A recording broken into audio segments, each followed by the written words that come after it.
A palestra de hoje tem como tema o Sermão do Cenáculo, para mim, o mais lindo de todos. Boa noite, querido.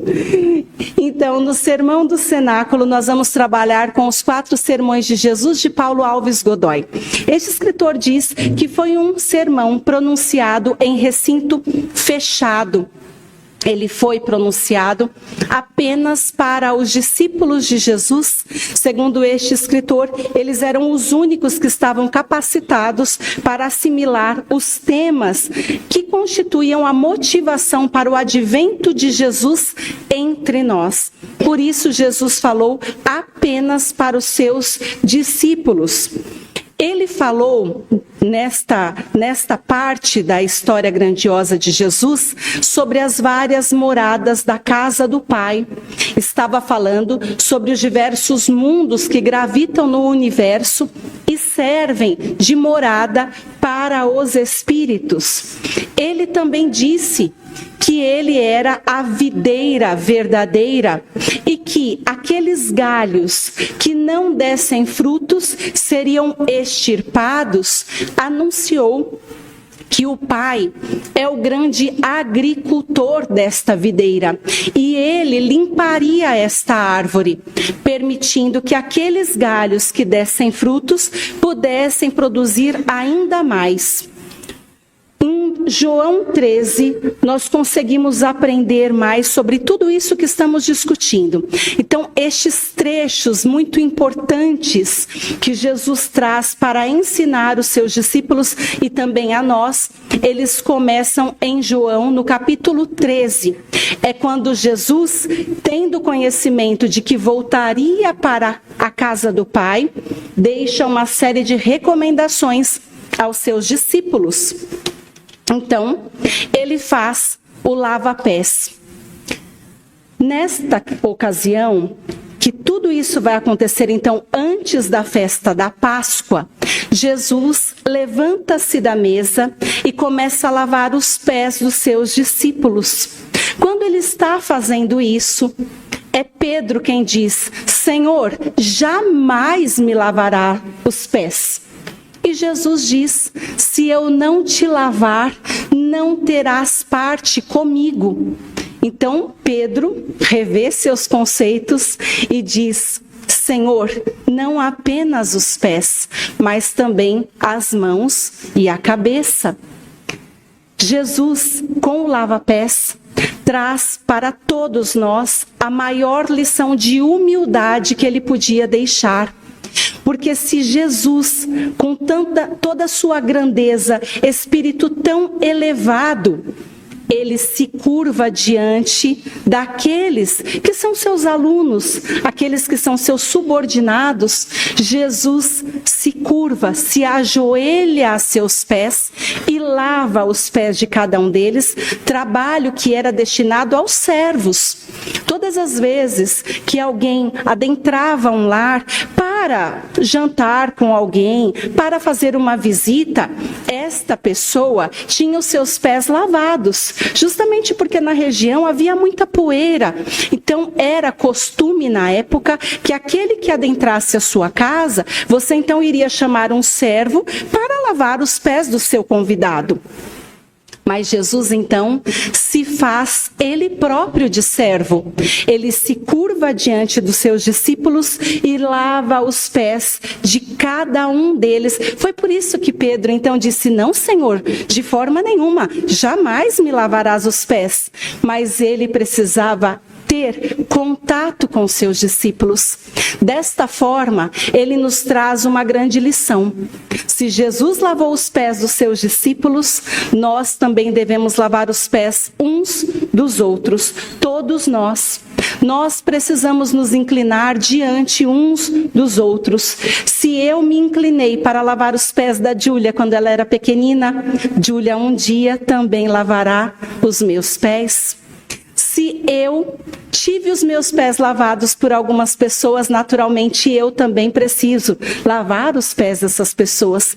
O que quer dizer que se eu faço por vocês, vocês também podem fazer por mim.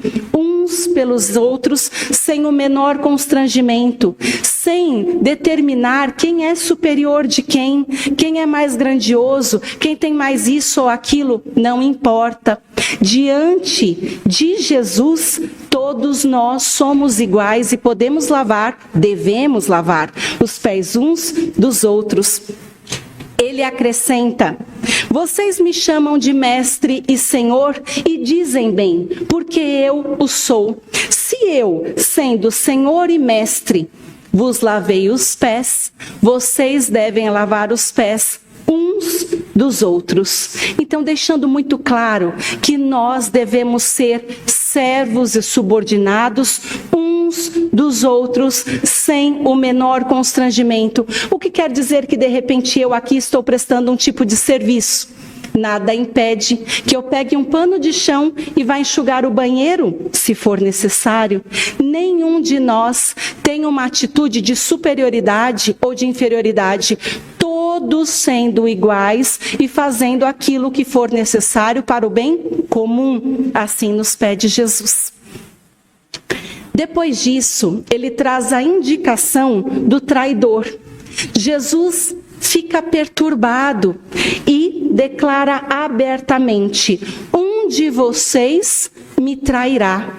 Os discípulos então começam a olhar uns para os outros, questionando-se: que história é essa? Quem é que irá trair o mestre? Um deles então pergunta: Senhor, quem será? Jesus então diz: é aquele a quem eu der o pão molhado. Jesus molha o pão e entrega a Judas Iscariotes. E logo depois ele diz: o que tiver de fazer, faz depressa. É nessa hora que Judas se levanta e sai justamente para trair o Mestre Jesus. Ele recebe as 30 moedas de prata, ele entrega Jesus aos guardas. É justamente neste momento que Jesus será preso. Então, o que nós estamos conversando é sobre este momento que antecede a prisão do amado Mestre Jesus. Então, ele continua dizendo... Ele anuncia um novo mandamento e diz: um novo mandamento vos dou. Amem-se uns aos outros como eu vos amei. Nisso todos conhecerão que são meus discípulos, se amarem uns aos outros. Este novo mandamento, ele sintetiza todo o trabalho de Jesus. Nós sabemos que nós recebemos lá de Moisés os 10 mandamentos. E Jesus chega reduzindo, sintetizando os 10 em apenas 2. Amarás o Senhor teu Deus de todo o teu coração, de toda a tua alma e teu entendimento, e ao próximo como a ti mesmo. Estes são os 2 mandamentos que Jesus traz, a redução dos mandamentos de Moisés, a síntese. Mas neste momento, antes de retornar para a casa do Pai, Jesus então reduz mais, trazendo para nós a sua lei de amor. Amem-se uns aos outros como eu vos amei. Meus irmãos, isso é tão importante, porque quando todos nós cristãos, saímos pela sociedade e nós nos preocupamos com os sofredores, nós ouvimos os lamentos, nós consolamos, nós damos boas palavras de incentivo. Aqueles que estão à nossa volta, eles questionam: nossa, mas de que religião você é? Você é evangélico? Nós seguimos o Evangelho de Jesus. Nós somos espíritas, evangélicos, cristãos. É sim. Então, quando nós demonstramos todo o trabalho de Jesus através das nossas atitudes de amor, de paz e esperança, as pessoas ficam curiosas a nosso respeito. E elas começam a se questionar: nossa, mas por que ela fala desse jeito? Por que ela age deste jeito? Por que ela é uma pessoa tão iluminada, eu consigo sentir uma sensação tão boa quando estou perto dela. As pessoas começam a ficar curiosas. E é disso que Jesus está falando. Todos conhecerão que são meus discípulos se amarem uns aos outros. De alguma forma, eles sabem que nós seguimos o Evangelho, nós seguimos Jesus. Ele traz um aviso a Pedro.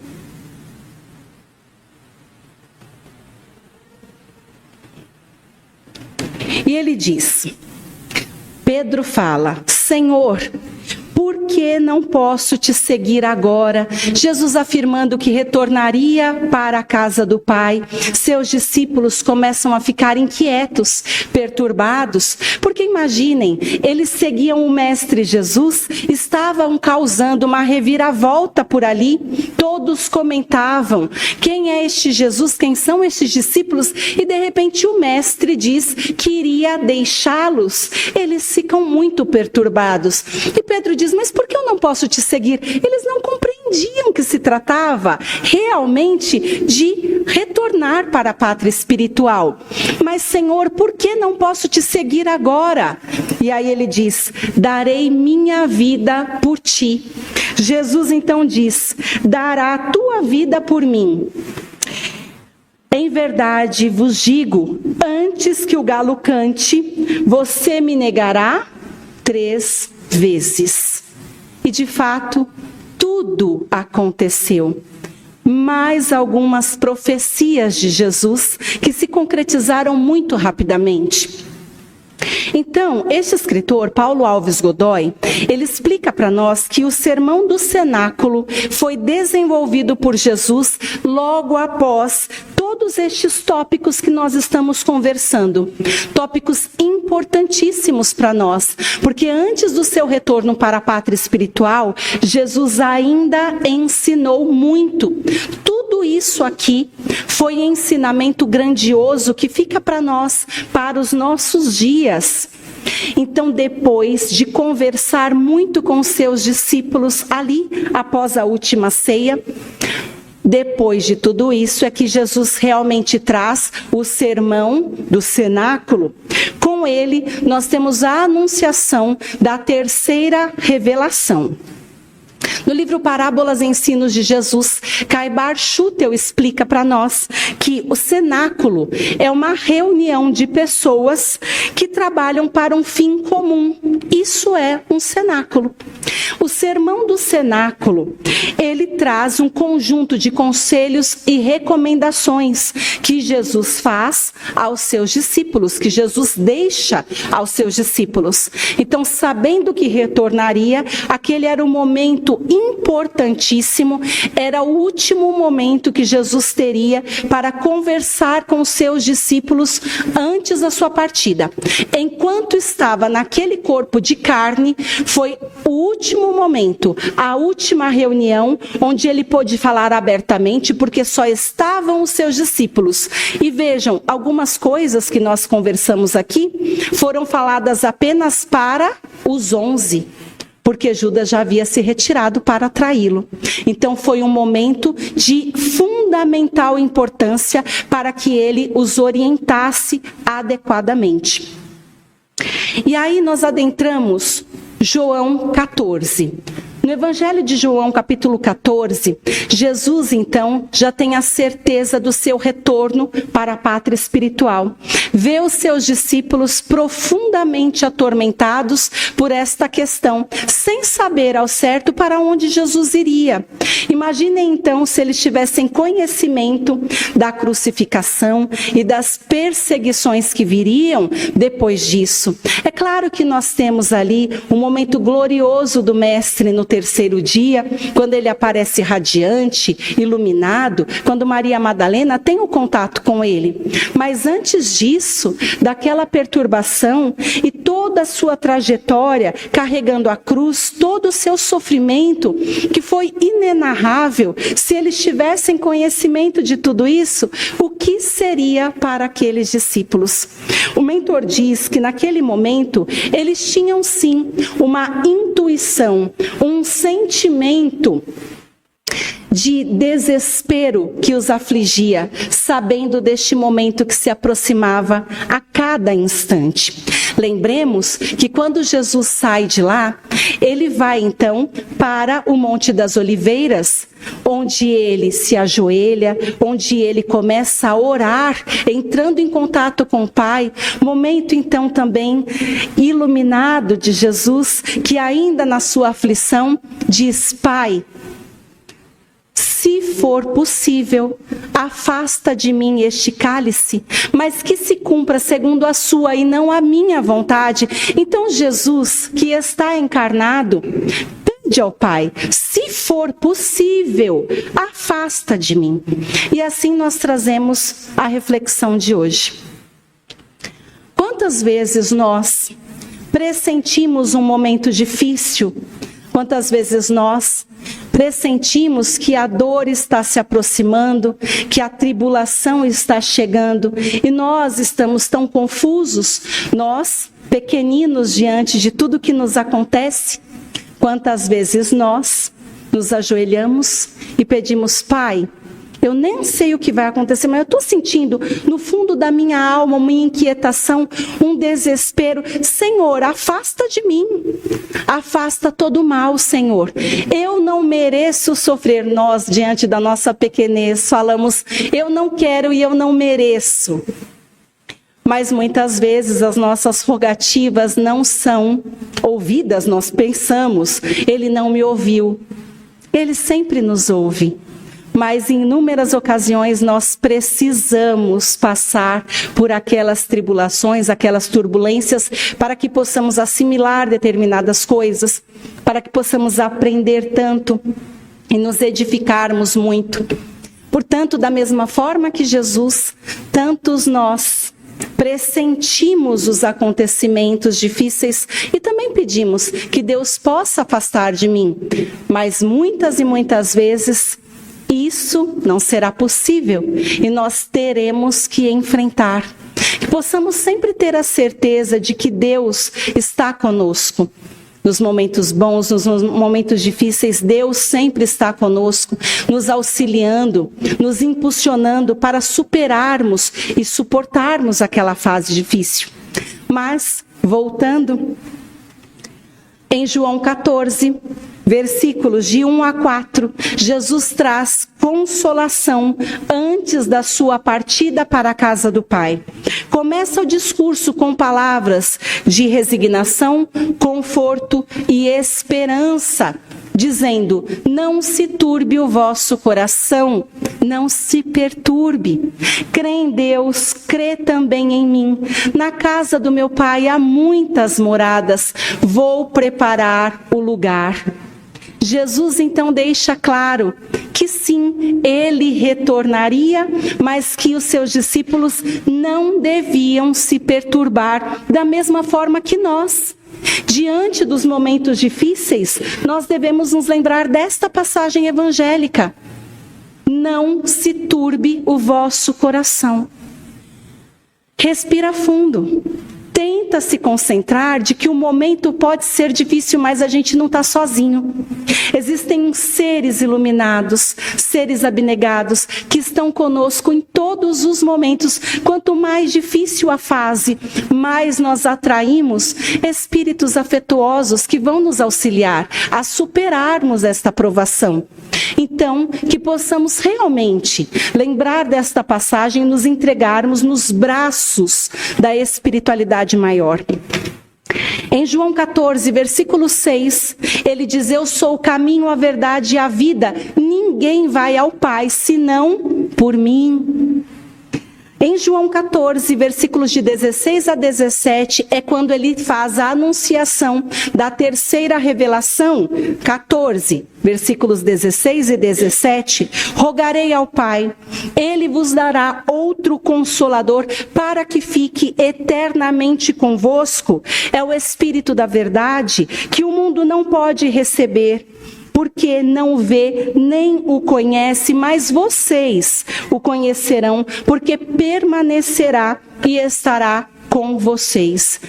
Então nós recebemos a terceira revelação o Espírito da Verdade, através da doutrina espírita, que são essas diversas revelações que nós temos através de tantos espíritos que vêm trazendo estas informações da espiritualidade, para que possamos caminhar com certeza, com firmeza, tendo realmente convicção do que é certo, do que é errado, qual caminho que devo escolher, qual caminho que devo seguir. Mas para a nossa reflexão final, eu trago João 15, versículo 9. Permanecer no amor de Cristo.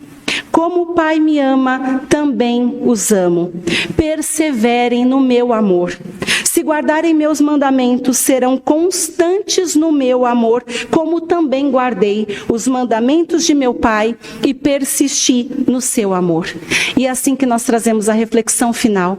Nós estamos em dezembro e por toda parte as pessoas falam do Natal. Por toda parte as pessoas se preocupam em agradar seus familiares e amigos, com a casa iluminada, com uma ceia saborosa.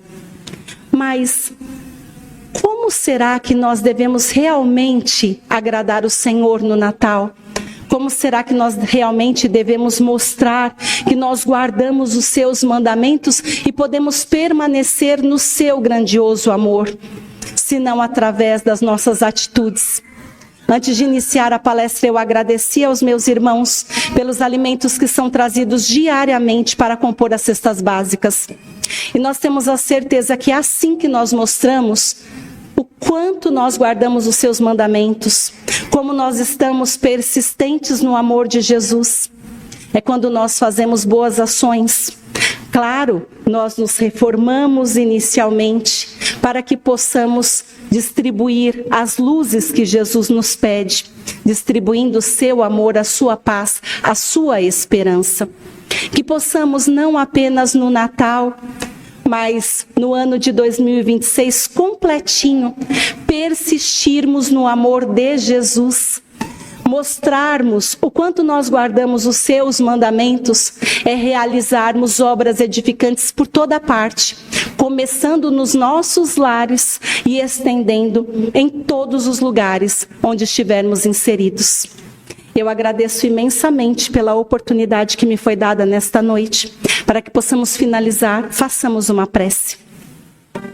Amado Senhor, nós agradecemos por seu evangelho de luz e também pelas explicações que colhemos da espiritualidade amiga. Rogamos, Pai, que possamos sair desta casa de misericórdia cheios de paz e esperança, distribuindo as luzes do Mestre Jesus por toda parte, sermos servos, lavando os pés de todos os nossos irmãos, acompanhando cada um com o nosso mais terno amor. Nós agradecemos tudo que recebemos da espiritualidade amiga. Eu especialmente agradeço ao amigo Erasmo por mais esta propagação do Evangelho. Graças a Deus, graças a Jesus.